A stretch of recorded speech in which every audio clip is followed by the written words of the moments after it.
All right, so the basic ingredients that we're gonna need for this potato salad. Again, this is not your grandma's potato salad or whatever you're used to. You know, we're gonna take it up a notch. So, you're gonna need 4 eggs. You're gonna need about 5 pounds of potato. I have the golden potato here. You're more than welcome to use red skin potatoes or rustic potatoes, whatever you want to. I just going to use the golden potatoes. Just my preference. A half of a lime, bell pepper. You're gonna cut it up, not the whole bell pepper, just a little bit of it, maybe half, 3/4 of it. Chop it up really fine. Some oregano, some pimentos, a little bit of mustard, some olive oil, some black pepper, some adobo, some mayonnaise. And yeah, basically these are the ingredients we're gonna be using to make our potato salad. So let's go ahead and let's get into peeling these potatoes.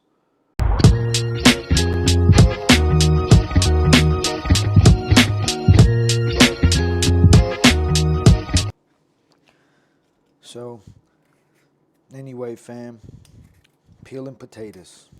I didn't want to sit there and have you guys watching me peel 5 pounds of potatoes. It ain't like people don't know how to peel potatoes, right?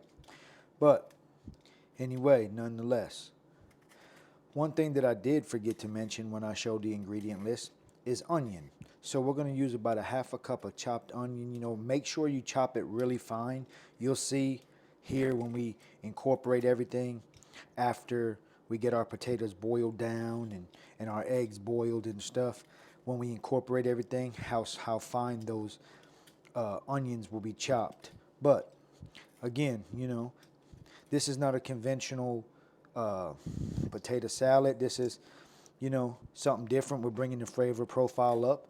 This is just a way, that, sometimes there's different variations of things that are left out, but, Puerto Ricans, we're going to take things to the next level. We just don't want bland and basic. We don't do basic. So anyway, these potatoes, what I've been doing is pretty much taking them and putting them into some cold water while I peel the other ones, because as you can see, a lot of times when you peel potatoes and you let them sit, what ends up happening is they oxidize and they get that brownish color. We didn't want that, so I basically had them soaking in some water as I was peeling them. So what I'm going to do now is take this water, dump it out, get fresh water, and we're going to get it onto the stove and we're going to get it boiling along with the eggs. All right, we changed our water. Now we're going to just go ahead and we're going to cut our potatoes.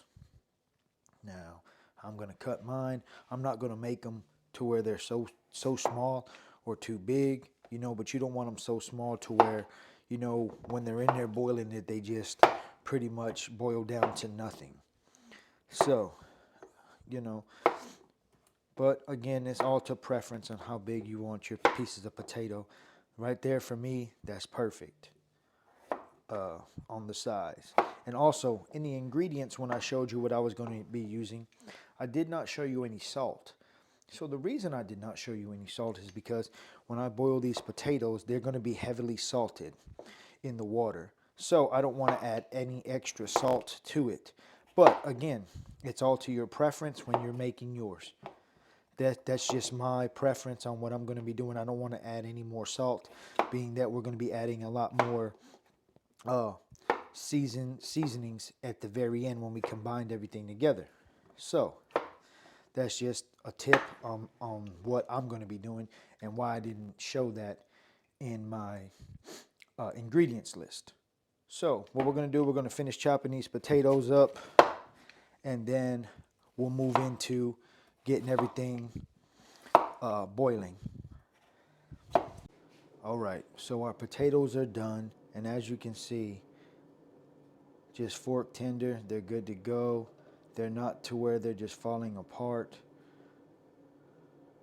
So, still got a firmness about them without just disintegrating. And that's what you want. So, let's go ahead, let's get this dumped out. And I'm going to move these into another pot where they can just cool down. I'm not going to do the ice method, but if you want to try it, you're more than welcome to. I'm just going to let them cool down like I said. And then we're going to move our eggs because they're done as well. And we're going to go ahead and get those exchanged out of there and get those peeled and and ready to chop up. All right, fam, so we have our potato salad cooled down.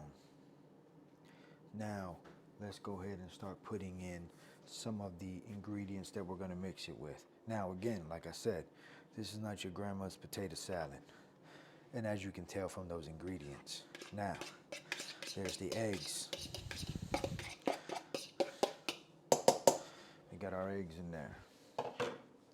Next step, what we're going to come in with that I didn't mention also is that those onions. Well, I think I did, but just to reiterate, there's those onions, really fine chopped there. Also, there's our bell pepper, just to give it a little bit of color, some more flavor that it's going to bring in there. Now, also with that, so we have those coming together there. Now what we're going to do, we're going to come into here. Let me grab me a spoon and pimientos. All right, we're going to do about a tablespoon of those, give it some color, give it some flavor, and just a little bit of the juice, okay? It's never going to hurt anything. Now, then we'll come in here with, I got a cup and a half of mayo that's going to go in here. All right. Let's get all that in there and get it worked in. All that mayonesa.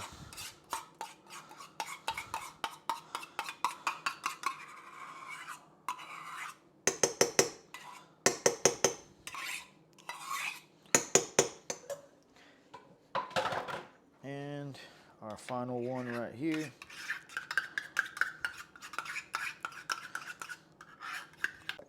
Now, next step is to come in here with a little bit of olive oil. And the reason I'm putting some olive oil in here, because what this is going to do, instead of putting more mayonnaise, it's probably about a teaspoon and a half, versus putting more mayonnaise, we're going to go ahead and put that in there. That way it will help spread out that mayonnaise a little bit more. And then we're going to come in here with just a little bit of mustard. Of course, some black pepper. About a teaspoon and a half there. Not a lot of oregano, just a little bit, maybe about a quarter, just about a quarter of it there, if you want to say that. Of course, we're going to come in here with some adobo.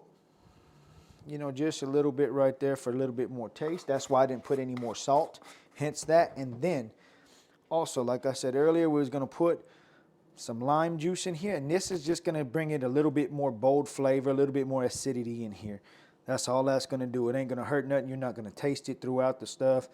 It's just overall for more boldness of flavor as well. Again, like I said, this is not your grandma's potato salad. Now, let's go in and get this all mixed together.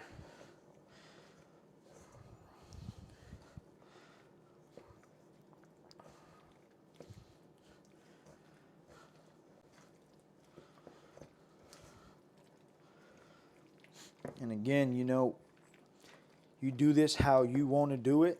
You know, if, you know, don't knock it till you try it. You know, that old saying, you know. But I never honestly used lime in mine before. But then I tasted it. And the person had told me what they had did. You know, it just gave it a little bit different flavor. It wasn't limey or anything, or sour, or whatever you want to call it. But it just gave it an overall different flavor. And then, you know, with the olive oil in here, helping that mayonnaise thin out some more and everything. And then all the flavors here coming together. This will be a hit. And you just don't have to serve this at barbecues or anything. This could be served at Thanksgiving, Christmas. I know it ain't traditional, but it's something different for the palate. And that's why I like to bring these simple little dishes, you know, and I bring, you know, on the channel, you know, I'm bringing different dishes all the time, but sometimes, you know, simplicity is key, you know, with certain things. And, you know, I just like to mix it up from a, you know, from a full course meal to just a little side. And I'm going to be pairing this with some some pork that I have in the oven, some penne. You know, I made that on here before. So I'm going to pair that with this versus your traditional, you know, kind of with rice and different things. So anyway, so yeah, we got this incorporated really, really good. I'm going to work it just a little bit more, and then we'll get some plated, and we'll give it a taste test. All right, fam, so there it is. And let me give it a little bit of a taste. Got eggs. The consistency of all the flavors coming together are just phenomenal. It's good and tender. It's not too soft to where it's mushy. The eggs balance it.